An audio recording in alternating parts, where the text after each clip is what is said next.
ಜೈ Christ.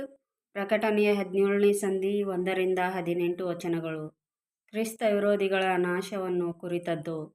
ಬಾಬೆಲೆಂಬ ಜಾರ ಸ್ತ್ರೀಯ ನಾಶವು. 7 ಪಾತ್ರೆಗಳನ್ನು ಹಿಡಿದಿದ್ದ 7 ಮಂದಿ ದೇವದೂತರಲ್ಲಿ ಒಬ್ಬನು ಬಂದು ನನ್ನ ಸಂಗಡ ಮಾತಾಡಿ, ಬಾ, ಬಹಳ ನೀರುಗಳ ಮೇಲೆ ವಾಸಿಸಿರುವ ಮಹಾ ಜಾರ ಸ್ತ್ರೀಗೆ ಬರುವ ದಂಡನೆಯನ್ನು ನಿನಗೆ ತೋರಿಸುತ್ತೇನೆ. ಅವಳೊಂದಿಗೆ ಭೂರಾಜರು ಜಾರತ್ವ ಮಾಡಿದರು ಮತ್ತು ಭೂನಿವಾಸಿಗಳು ಅವಳ ಜಾರತ್ವವೆಂಬ ದ್ರಾಕ್ಷಾರಸವನ್ನು ಕುಡಿದು ಮತ್ತರಾದರು ಎಂದು ಹೇಳಿದನು. ಆಗ ಅವನು ದೇವರಾತ್ಮವಶನಾದ ನನ್ನನ್ನು ಎತ್ತಿಕೊಂಡು ಅಡವಿಗೆ ಹೋದನು. ಅಲ್ಲಿ ನಾನು ರಕ್ತವರ್ಣದ ಮೃಗದ ಮೇಲೆ ಕೂತಿದ್ದ ಒಬ್ಬ ಸ್ತ್ರೀಯನ್ನು ಕಂಡೆನು. ಆ ಮೃಗದ ಮೈಮೇಲೆಲ್ಲ ದೇವದೂಷಣೆಯ ಹೆಸರುಗಳು ತುಂಬಿದ್ದವು. ಅದಕ್ಕೆ 7 ತಲೆಗಳು 10 ಕೊಂಬುಗಳು ಇದ್ದವು. ಆ ಸ್ತ್ರೀಯು ಧೂಮ್ರವರ್ಣದ ವಸ್ತ್ರಗಳನ್ನೂ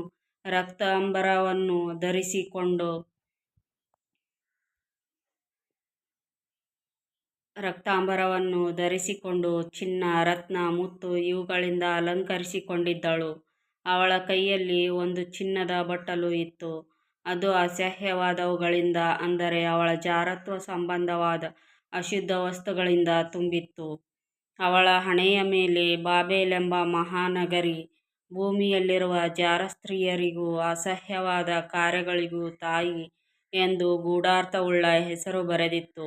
ಆ ಸ್ತ್ರೀಯು ದೇವಜನರ ರಕ್ತವನ್ನೂ ಯೇಸುವಿಗೋಸ್ಕರ ಸಾಕ್ಷಿ ಕೊಟ್ಟು ಹತರಾದವರ ರಕ್ತವನ್ನೂ ಕುಡಿದು ಮತ್ತಳಾಗಿರುವುದನ್ನು ಕಂಡೆನು.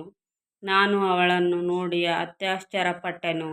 ಆಗ ಆ ದೇವದೂತನು ನನಗೆ ಹೇಳಿದ್ದು, ನೀನೇಕೆ ಆಶ್ಚರ್ಯಪಟ್ಟಿ? ಆ ಸ್ತ್ರೀಯಿಂದಲೂ ಅವಳ ವಾಹನವಾಗಿದ್ದು 7 ತಲೆಗಳೂ 10 ಕೊಂಬುಗಳೂ ಉಳ್ಳ ಮೃಗದಿಂದಲೂ ಸೂಚಿತವಾದ ಗೂಢಾರ್ಥವನ್ನು ನಾನು ನಿನಗೆ ವಿವರಿಸುತ್ತೇನೆ. ನೀನು ಕಂಡ ಈ ಮೃಗವು ಮೊದಲು ಇತ್ತು, ಈಗ ಇಲ್ಲ, ಮತ್ತು ಅಧೋಲೋಕದಿಂದ ಏರಿ ಬಂದು ನಾಶಕ್ಕೆ ಹೋಗುವುದು. ಭೂನಿವಾಸಿಗಳೊಳಗೆ ಯಾರಾರ ಹೆಸರುಗಳು ಲೋಕಾದಿಯಿಂದ ಜೀವಬಾಧ್ಯರ ಪಟ್ಟಿಯಲ್ಲಿ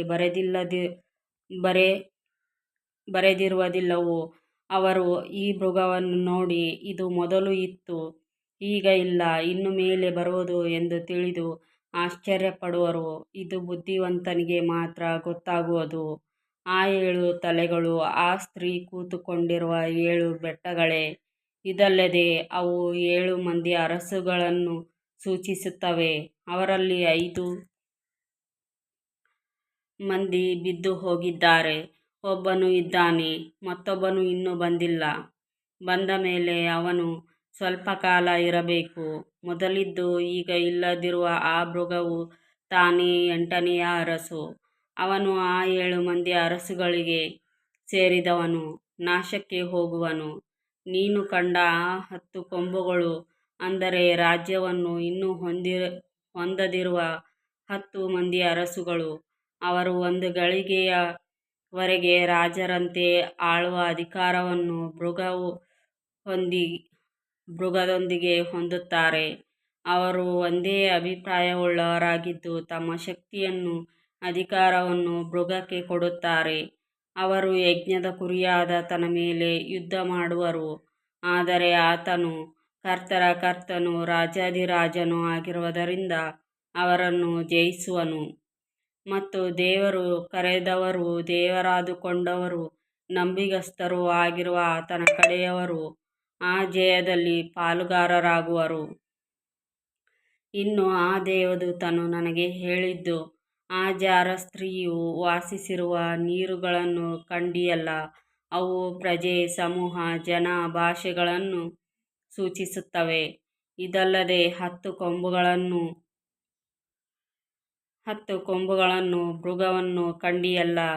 ಇವುಗಳಿಂದ ಸೂಚಿತರಾದವರು ಆ ಜಾರ ಸ್ತ್ರೀಯನ್ನು ದ್ವೇಷಿಸಿ ಅವಳನ್ನು ಗತಿಗೆಟ್ಟವಳನ್ನಾಗಿಯೂ ಬಟ್ಟೆಯಿಲ್ಲದವಳನ್ನಾಗಿಯೂ ಮಾಡಿ ಅವಳ ಮಾಂಸವನ್ನು ತಿಂದು ಅವಳನ್ನು ಬೆಂಕಿಯಿಂದ ಸುಟ್ಟುಬಿಡುವರು.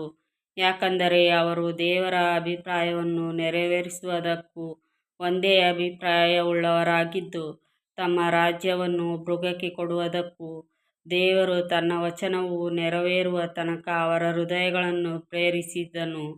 ನೀನು ಕಂಡ ಆ ಸ್ತ್ರೀಯು ಭೂರಾಜರ ಮೇಲೆ ಅಧಿಕಾರ ಹೊಂದಿರುವ ಮಹಾನಗರಿಯೇ. ಆಮೆನ್.